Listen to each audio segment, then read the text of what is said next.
नमस्कार, मैं अश्विनी चौहान महान्यूज 7 में आपका स्वागत करती हूँ। नागपुर से एक सनसनीखेज खबर का खुलासा हुआ है। महाराष्ट्र के मुख्यमंत्री के शहर से ही एक बड़े गौ तस्करी रैकेट का भांडाफोड़ किया गया है, जहाँ गाय भैंस की चर्बी पिघलाकर उसे साबुन बनाए जाते थे।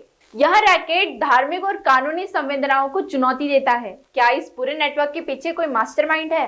नागपुर शहर कामठी रोड पर गौ तस्करी के बड़े रैकेट का खुलासा। वहां काम करने वालों ने बताया कि गाय भैंस की चर्बी को उबालकर उसे साबुन बनाने में इस्तेमाल किया जाता था। तस्करों ने गौ हड्डियों का इस्तेमाल दवाइयों में किया। गाय भैंस की खाल का इस्तेमाल सिर्फ चमड़े के सामान तक सीमित नहीं था, बल्कि इसका हिस्सा चप्पल और ढोल तबला बनाने में भी किया जाता था। यह पूरा चमड़ा मध्य प्रदेश और छत्तीसगढ़ से लाया गया था। बड़ी मात्रा में गाय भैंस की हड्डियां, मांस और चर्बी बरामद होना यह दर्शाता है कि राज्य का संरक्षण तंत्र कथित रूप से पूरी तरह विफल है। वहां काम करने वालों ने खुलासा किया है कि कई सालों से गाय भैंस की चर्बी को पिघलाकर जमा किया जाता था, जिसके बाद उसे साबुन बनाने और अन्य अवैध उद्देश्यों में इस्तेमाल किया गया। अब सवाल यह है कि उस कंपनी का नाम जिसने यह चर्बी पिघलाई अभी तक सामने नहीं आई है। बजरंग दल और भारत माता संगठन ने अपने राजनीतिक और सामाजिक प्रभाव का इस्तेमाल कर गौ तस्करी के एक बड़े रैकेट का पर्दाफाश किया है। उनकी सक्रियता और मुहिम ने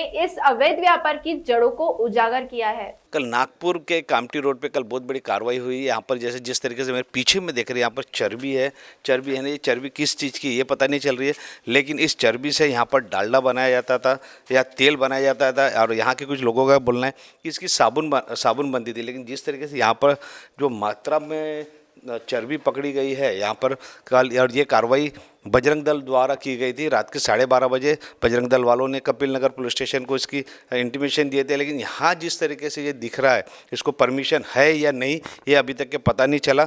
लेकिन जहाँ ये डब्बे रखे हैं, ये चर्बी को बॉईल करके उसको उबाल कर और ये उसका डालडा बनाते थे। यहाँ पर भी देख सकते हैं, यहाँ पर भी पूरी भट्टी बनी हुई है। यहाँ पर भी पूरी यानी चर्बी को बॉईल किया जाता था। बॉईल करने के बाद इनको डब्बे में पैक करके इनको कहाँ बेचा जाता था ये अभी तक के पता नहीं चला। पुलिस इसकी जांच कर रहे हैं। यहाँ काम करने वाले से पूछते हैं कि यहाँ पर इसको परमिशन थी और किस चीज़ से क्या बनता है। मेरे को बताओ, चमड़े से क्या बनता था? चमड़े से जो है ये यहाँ से जाता है कलकत्ता, कानपुर, यहाँ से व्यापारी लेके जाते हैं, वहाँ पे फिर पकता है वो चमड़ा, फिर बाहर जाता है। यहाँ से पूरा जो चमड़ा है कहाँ से आता था? और यहाँ पर ये कच्चा चमड़ा जाता था जहाँ आप बता रहे हो वहाँ पर, कि इसको चमड़े को यहाँ से साफ़ सफाई करके भेजा जाता? नहीं, साफ़ सफाई करके मतलब नमक लगा के थोड़ा सा उसको टाइट कर देते थे ताकि मतलब ख़राब ना हो चमड़ा। और यहाँ पर चर्बी भी मिलेगी। ये चर्बी से आपने इसमें डालडा बनाया गया है या साबुन में इस्तेमाल या खाने में इस्तेमाल होता था ये? नहीं, ये इससे साबुन बनता है, साबुन शैम्पू वो बनता है उससे। तो ये पूरा लीगल है क्या यहाँ पर? और ये कितने सालों से चल रहा है? कम से कम 45 साल से। तो आप यहाँ पर कितने साल से काम कर रहे हैं? मैं तो अभी इसके पहले 10 साल पहले करता था, 1-2 साल किया, उसके बाद छोड़ दिया था। फिर मैं वहाँ सीपी बोन मिल में काम करता था, कामठी में जो सीपी बोन मिल है ना, वहाँ पे। आइए, यहाँ पर भी कई सालों से जो काम कर रहे हैं उनसे भी पूछते हैं कि चाचा ये बताइए, यहाँ पर आप काम कर रहे हैं, कल रात को आप थे या नहीं थे? नहीं थे आप? नहीं। तो ये कितने साल से काम चल रहा है यहाँ पर? ये तकरीबन 25-30 साल से चल रहा, 30-40 साल से। मेरे को बताइए, जो चर्बी है, चर्बी को किस तरीके से गला कर और साबुन बनाने में इस्तेमाल कर रहे थे या फिर कौन सी कंपनी? साबुन कंपनी। कौन सी साबुन की कंपनियों में जाता है? अब ये बाहर जाता है।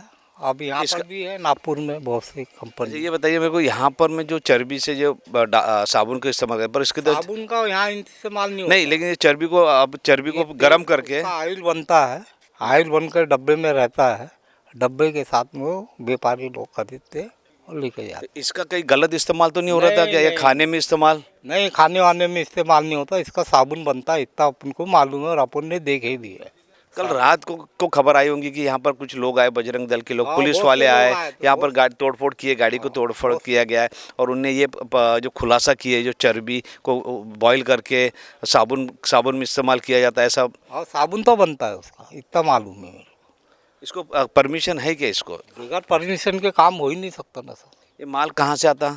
ये चिल्लर माल आता है, वो जो पड़ा हुआ है उसको बारीक करके अंगार में उबाल के उसका ऑयल बनाते हैं। चमड़ा का है? चमड़ा ये जानवर का है। कौन थे? ये काला यानी भैंस है, बघार है, बच्चे हैं, कि जो मर जाते हैं वो लेके आते हैं। ये अभी बताया गया ये छत्तीसगढ़ से माल लाया जा रहा था, तो इसमें एक ट्रक में कितना मारा आला आ रहा नहीं था, खाली जा रहा था। छत्तीसगढ़ में क्या जा रहा था? छत्तीसगढ़ में नहीं जा रहा था। फिर अभी आपने बोले ना छत्तीसगढ़ से छत्तीसगढ़ से आता नहीं, इधर से माल जाता है कलकत्ता, कलकत्ता जाता, छत्तीसगढ़ होते हुए ही जाता है।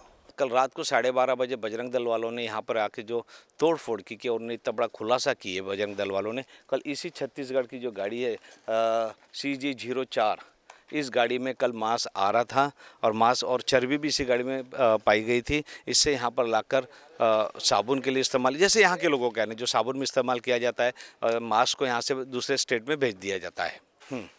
कल रात को इसी गाड़ी में चमड़ा लाया गया था। जिस तरीके से अब देख रहे हैं आप कि इस गाड़ी में पूरा चमड़ा भरा हुआ है, यानी इतने बड़े पैमाने में, जैसे यहाँ के लोगों का कहना है तो जो जानवर मर जाते हैं उन जानवरों से यहाँ पर चर्बी और चमड़े का इस्तेमाल करके चमड़ा विदेश यानी दूसरे स्टेट में भेजा है।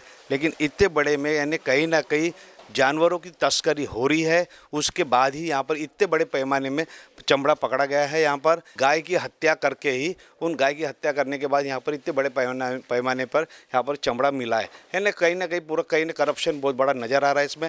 इसको पुलिस को अच्छी जांच करना पड़ेगा। इतने बड़े पैमाने में चमड़ा तो मेरे पास आया कहाँ से, और चर्बी भी बहुत बड़े पैमाने में इनके पास चर्बी पकड़ी गई। ये गोदाम है, नज़र आ रहा है इसमें नहीं कोई जानवर का नहीं है, सिर्फ गाय और भैंसों का ही चमड़ा नज़र आ रहा है। महाराष्ट्र के अंदर में सबसे बड़ी गाय की तस्करी जहाँ चमड़ा मिला गया है, यानी इसका मतलब अपने गौ हत्या पूरे देश भारत देश में बंद रहने के बाद भी इतने बड़े पैमाने में मांस मिलना और चर्बी मिलना, ये बहुत बड़ी बात है। यानी कहीं ना कहीं सिस्टम फेल नज़र आ रहा है। 100-150 लोग मतलब मुसलमानों का मॉब, हाथ में बड़ी बड़ी डंडे नहीं बल्कि बड़ी बड़ी बल्लियां बांस उनके हाथ में थे, हाइट से भी ऊंची बल्लियां। और ये विद्रोही की संख्या वहाँ ज्यादा थी। हमारी गौ माता फिर व्यवसाय करके चारा बनाकर खा रहे, बेच रहे, खिला रहे, सब कर रहे हैं, और मौत को गले लगाते हुए वहाँ घुस गए।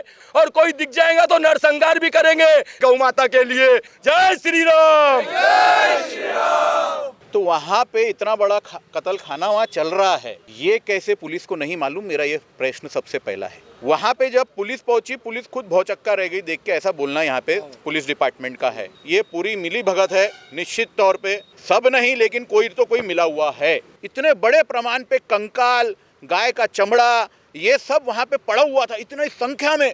ये है शमशेर कुरैशी, ये गड्डी गुडाम का रहवासी है। इसने ये माल लोड किया है, जीएसटी के बिल के साथ ये एग्री कर रहा है। वहाँ पे ये चर्बी से निर्मित घी बना रहे थे। उस गौ की चर्बी से निर्मित ये घी किसको सप्लाई हो रहा था? मैं अभी इसके बाद जीएसटी विभाग को भी एप्लीकेशन दूंगा कि ये जीएसटी का फर्जीवाड़ा भी तो नहीं है, जीएसटी चोर चोर के कहीं आतंकवाद तो नहीं बढ़ रहा है। भाई वही है, आप सिर्फ चारा बन के इस देश में पड़े हुए हो, धीरे धीरे वो आपको खा रहे हैं।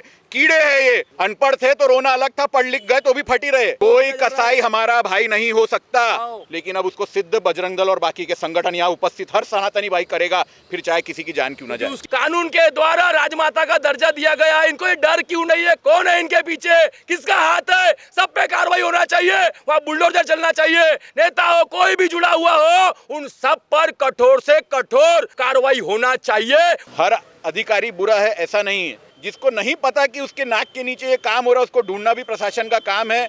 अगर आप नहीं ढूंढ सकते तो हम ढूंढ के लाएंगे। जय हिंद। कल रात तकरीबन 1:30 के आसपास मुझे कॉल आया था कि होटल ताज के पीछे जो एक अब्दुल हफीज़ शेख करीम, इनका जो गोडाउन है वहाँ पे गोमांस है और उसके कुछ खाल भी है। तो वहाँ पे कुछ हिंदू संगठन के लोग भी वहाँ पे आए थे और हम पुलिस वाले भी वहाँ पे थे। तो वहाँ पे एक ट्रक था, ट्रक का नंबर है CG04LR 9817। उसमें जो गोवंश है, गोवंश के खाल तकरीबन 25 टन्स इतना था, और आजू बाजू के जो रूम्स थे उसमें भी गोवंश के मतलब जो पुराने हिस्से होते हैं, वेस्टेड मटेरियल होते हैं, वो भी थे। उसमें कुछ चर्बी भी थी, कुछ मुंडी भी थी और पूंछ भी थी और कुछ बाल भी थे। ऐसे वैरायटी जो वेस्ट मटेरियल होता है वो सब थे। तो कुल मिलाकर हमने ये जो कार्रवाई है उसमें 3,65,000 का मुद्देमाल जब्त किया है। और इसमें जो आरोपी है अब्दुल हफीज़ शेख करीम, इनकी उम्र 72 ईयर्स है।